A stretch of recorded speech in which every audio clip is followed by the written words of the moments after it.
Once a guy was hit by a car and reincarnated in a different world. But instead of a creature, he became a sword. He didn't remember much, but he was lost and needed help. Then, he heard clear voices that he thought were not hallucinations. Being a sword, he discovered that he had certain powers, levels, and abilities, such as telekinesis and regeneration. His adventure began immediately when he had to fight goblins trying to pull him out. He could not let awful creatures like goblins wield him. So, he used his telekinesis to and overcome them, absorbing crystals that made him stronger, upgrading his existing abilities, and obtaining new ones. The sword could not enjoy his powers and abilities if he was not wielded by someone with whom he could share his capabilities and knowledge. Next, the sword learned to roam around the new environment to collect as many crystals as possible. One day, he ran into a weird squid-looking monster that absorbed his mana when attacked by the tentacles. However, he escaped difficult situations like the one he had just collided with.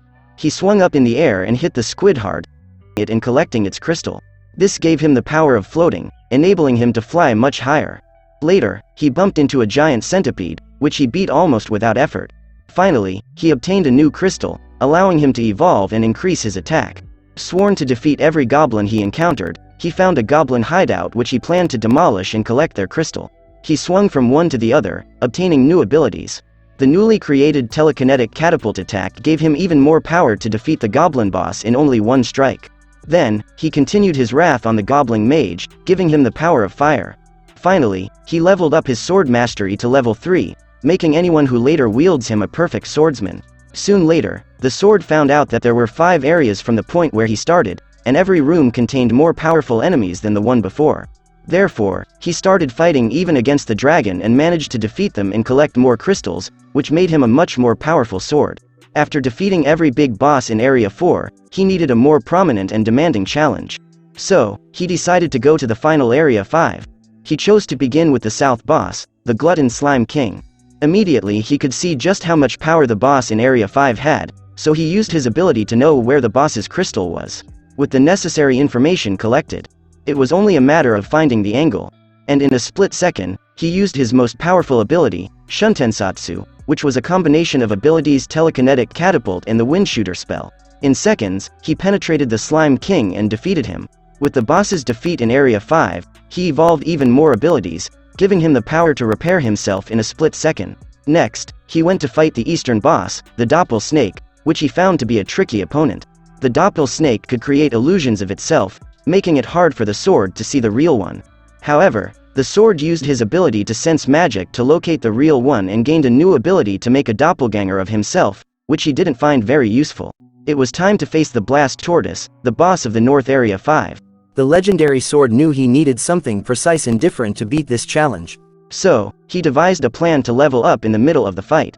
Confident in his strategy, he attacked and upgraded his earth magic, creating an earth wall and turning the tortoise sideways where its weak point was. Then, with the Shuntensatsu attack, he pierced the tortoise's hard shell. The next day, the legendary sword faced the tyrant Saber Tiger, the boss of the West. The tiger appeared invincible, as no ability or attack seemed to work. But the sword realized that the tiger lacked poison resistance, and with this knowledge, he knew the battle was almost won. The poison took effect, giving the sword an easy victory and even more power. Having no more challenges in Area 5, the legendary sword decided to venture beyond. However, no creatures were beyond the area, and he became stuck in the ground. For days, he was desperate for help, wishing to be wielded by any beast but not the dirt. After a month of being stuck, it started raining, and the sword became even more desperate for help. Meanwhile, a cat girl was attacked by a twin-headed bear. With death looming, she bravely attacked the monster with a stick but to no avail. Then she heard a voice calling her, and it was the legendary sword. With a few attempts, she managed to wield the sword and instantly became a level 7 swordsman. The bear was an easy challenge, and the sword snapped the neck of the wicked master who controlled her, freeing her from the collar. The black cat girl, grateful for the sword's help, decided to wield it and become stronger. She even named the sword Teacher as she trained to be better and stronger. With his new wielder by his side, the teacher was ready to explore the rest of the world. Beastkin, creatures just like Fran, always strived to achieve the goal their hearts desired the most, evolving and therefore obtaining even more power. Not just Fran's family but her tribe never managed to become. Fran's learning ability is fascinating, given that she could learn and master many skills in no time. Proof of this magnificent learning technique was the fight against the goblins in a nearby forest, even though for Fran, The goblins are by now no real test of her potential. She efficiently executes the sword technique triple thrust to defeat each and every single of the goblins standing in her way.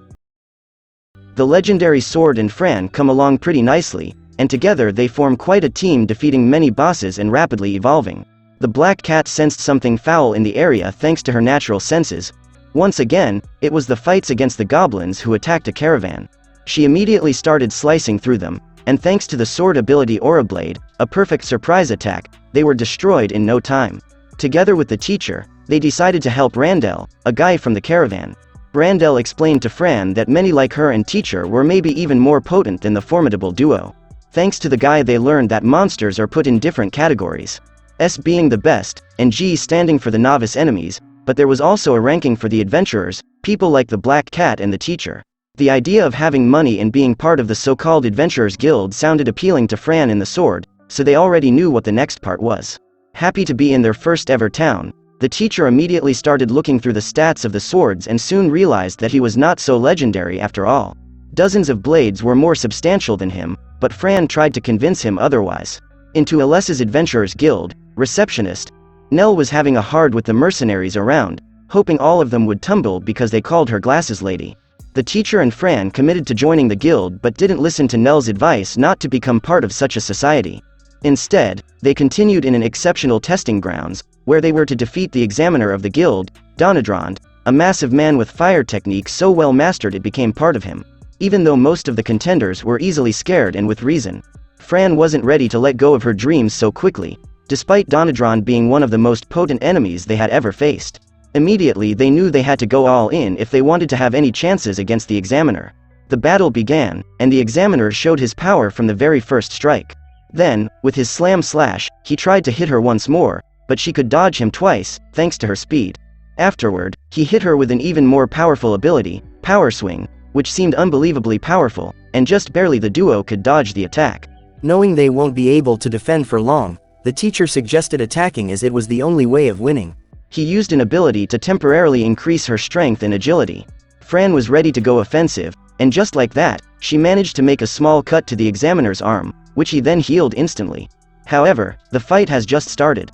The sword used an earth technique to hold Donodrond in place and then used the fire magic ability, the Tri-Explosion, which made a chain of fire attacks. Now it was time for the future adventurer to do the rest. She bounced off the wall, and with the sword technique, Dragon Fang, she could send the examiner through the wall, and with that, she passed the test. From there they went to the Wood Elf, Guild Master Klimt, ready to be part of the guild. Then, in another room, there was a blue and shiny crystal, which upon a touch, gave the ability to pick a class. Sword Mage sounded the most promising to the duo from the many to choose from. Watch this next video. See you on the next one.